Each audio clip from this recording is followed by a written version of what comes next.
Bem, vamos para Deuteronômio, capítulo 5, versículo 29. Deuteronômio é o quinto livro da Bíblia. Chama-se Deuteronômio, quer dizer, repetição da lei ou a lei novamente. Uma vontade de Deus para todos. Qual?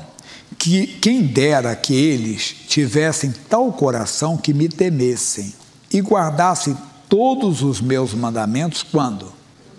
Todos os dias. Não é apenas no momento de aflição. Aquele momento a gente guarda, procura se acertar com Deus, procura colocar a casa em ordem, mas passou a tribulação, tem gente que chega a dizer mais ou menos assim, eu acho que eu estava crente demais. E começa a ceder. É como a pessoa que toma umas biritas, que quando passa aquela tribulação, ele para de beber porque ele não aguenta mais. Mas quando passa a tribulação, ele volta, começa a tomar com limão, daqui a pouco ele está tudo de novo. Eu conheço essa história. É como a pessoa na comida também. Está ruim do estômago, aí começa, né? Está ruim, está com uma coisa, aí não vou comer mais fritura, até faz promessa e tudo. Não vou tomar mais café, um exemplo, né? Não vou comer mais comida assim, mas aí começou a ficar bom. Oh, rapaz, cafezinho só, né? Um torresminho, puxa, um só, né?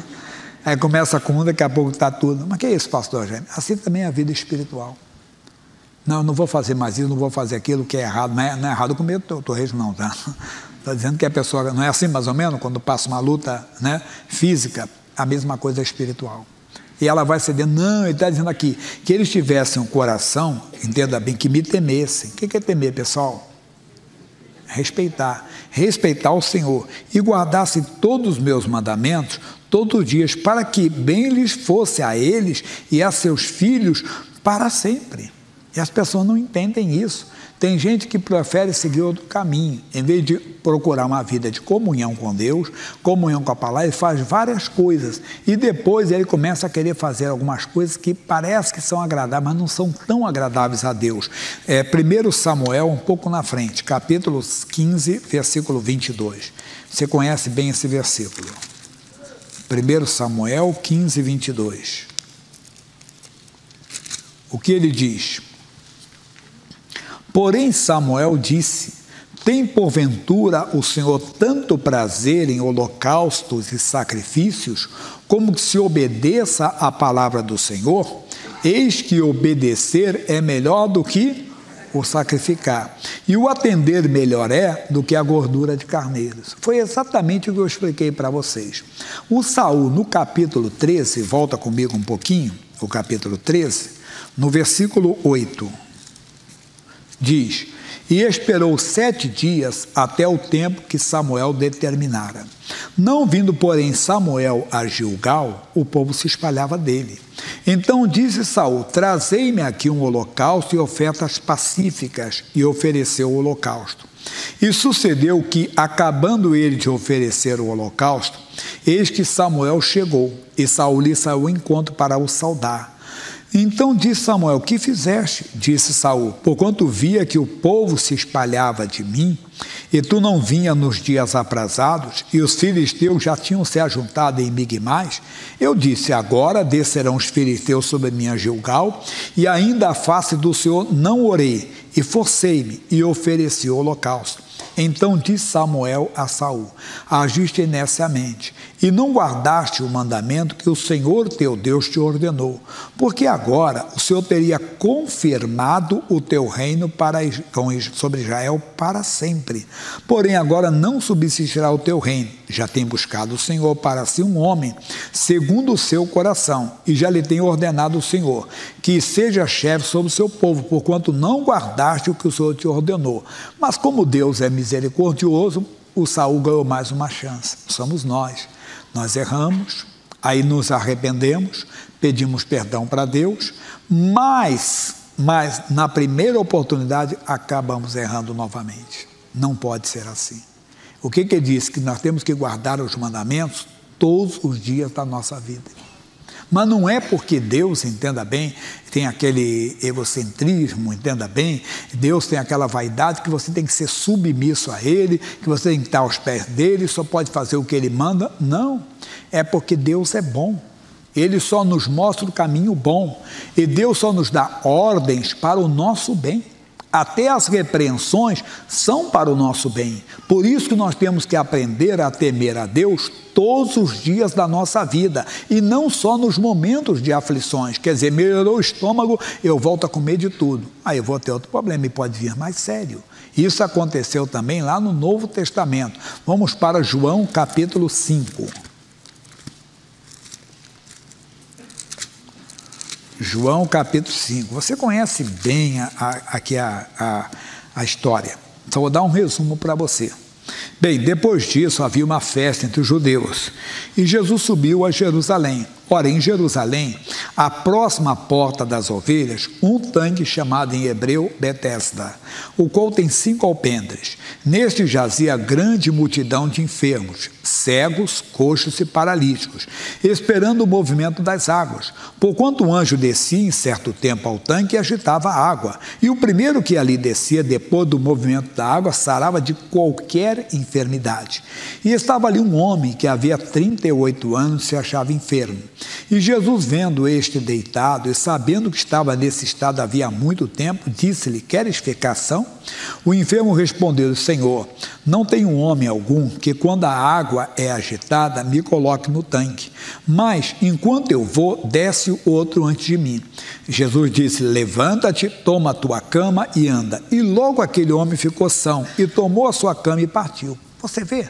E aquele homem ficou 38 anos. Tem muita gente esperando também um dia que um anjo vai descer. Ou seja, que vai ser uma reunião especial, que naquele dia o fogo de Deus vai descer, que naquele dia o missionário vai estar muito inspirado, o pastor Jaime, o pastor Rio, o pastor Fernandes, sei lá qual pastor, a pastora Maria, entenda. Para com isso. O que você precisa não é do anjo, o que você precisa é de ouvir o Senhor. E na hora que ele ouviu a Deus, ele se levantou. Quando você ouve o Senhor, você se levanta. Você pode estar caído fisicamente, profissionalmente, financeiramente, moralmente, mas quando você ouve a palavra, você se levanta. Aí vem aqui a mensagem de agora. E aquele dia era sábado. Então os judeus disseram àquele que tinha sido curado: é sábado, não te é lícito levar a cama. E ele respondeu: aquele que me curou, ele próprio disse: toma a tua cama e anda. Perguntaram-lhe, pois, quem é o homem que te disse: toma a tua cama e anda? O religioso é um bicho esquisito, irmão. Você vê, o homem disse: aquele que me curou. Qual seria a pergunta lógica? Curou de quê? Não é verdade? Mas eles nem quiseram saber do que ele tinha sido curado. Era uma cama de um paralítico, como se fosse uma cadeira de rodas hoje. Mas eles não perguntaram. Ele só perguntou: quem é que disse: toma a tua cama e anda? Eles deveriam indagar: peraí, te curou de quê? Há 38 anos eu era paralítico. Podem perguntar a minha família, perguntem aos meus amigos. Ele mandou e na hora eu senti uma força entrando em mim, entrou um fogo em mim, e eu fiquei de pé. Mas eles não querem saber, religioso não quer saber, não quer. E o negócio dele é criticar, como de vez em quando você ouve um religioso: olha, hoje eu quero contar toda a história da igreja tal, do pastor tal. Prega o evangelho, ô Zezinho. Vai se converter. Quem colocou você como juiz de alguém? Entenda, para ficar julgando os outros, ficar falando mal de igreja, ficar falando mal de pastor. Você está pensando que está fazendo bem, a pessoa só faz mal para o evangelho. Está cortando a orelha pensando que está defendendo Jesus, fazendo uma maldade tremenda. Mas o religioso não quer saber que pessoas ali foram curadas, foram transformadas, foram libertas da cachaça, entenda bem, da prostituição, do álcool, das drogas, daquilo. Não querem. Eles querem saber porque eles têm um entendimento diferente. Eles não querem. Quem é que disse: levanta-te, toma a tua cama e anda? Perguntar-lhe, pois, quem é o homem que te disse: toma a tua cama e anda? E o que fora curado não sabia quem era, porque Jesus se havia retirado. Em razão daquele lugar havia grande multidão. Depois Jesus encontrou no templo. Isso é muito importante, irmão. No começo nós não entendemos que quem dá a cura é o Senhor. Quem faz o milagre é Jesus. Mas no templo nós aprendemos, temos que ir para o templo. E disse: eis que já está são. Não peques mais, para que não te suceda alguma coisa pior. Lembra que eu falei que Deus é bom em todo o tempo? Até quando nos repreende, porque Ele sabe que se você ficar nessa gangorra, um dia você está santo, um dia você está no pecado, um dia você está bem, um dia você está mal, vai chegar uma hora, e entenda bem que o inimigo vai te destruir, coisa pior vai acontecer. Por isso ele disse, vamos voltar onde nós começamos, aqui a segunda parte, Deuteronômio, capítulo 5, versículo 29. Eu tenho cola aqui, tá? Eu não estou querendo, não esqueci não, que eu tenho cola aqui. Aqui pode ter cola. 5:29, ele diz, quem dera que eles tivessem tal coração que me temesse e guardasse todos os meus mandamentos todos os dias. Não é apenas no momento de aflição. E quando passa a aflição, eu esqueço de Jesus. Aí eu volto, lembra da doença no estômago? Eu estou curado, agora eu já volto a comer o torresmo, volto a comer a fritura, aquela linguicinha frita, depois eu vou sofrer do estômago de novo. Ou pode acontecer até coisa pior, né? Então a mesma coisa é espiritualmente. Ande na presença de Deus todos os dias da sua vida. Aprenda que quando Deus dá um caminho para você, não é para te magoar, é para te salvar. O segredo é esse, é ser santo todos os dias da sua vida, é estar em comunhão com Ele todos os dias da vida. Claro que não dá para passar tudo para você, estou citando alguns versículos que eu coloquei aqui no meu esboço. Tem que ser todos os dias andar em santidade. Todos os dias estar em comunhão com Deus, que não é nada demais. Não é você andar de cabeça baixa, não conversar com mais ninguém, não é viver normalmente. É marido, é esposa, é pai, é mãe, é filho, é patrão, é empregado, seja quem for, é amigo, é amiga, viva naturalmente, entenda bem, coma a linguiça. Estou dizendo que você não possa comer linguiça, não se pode, né? Coma doce, se pode, né? Comer tudo, cuide do seu corpo, mas estou falando em santidade, seja santo todos os dias da sua vida. Por quê? Para você não ter do que se envergonhar. Quando você enfrentar qualquer adversidade, você pode dizer na cara do diabo, saia com a sua doença, saia com a sua tentação, saia com o seu mal, porque eu não tenho nada a ver contigo, e vai funcionar. Amém?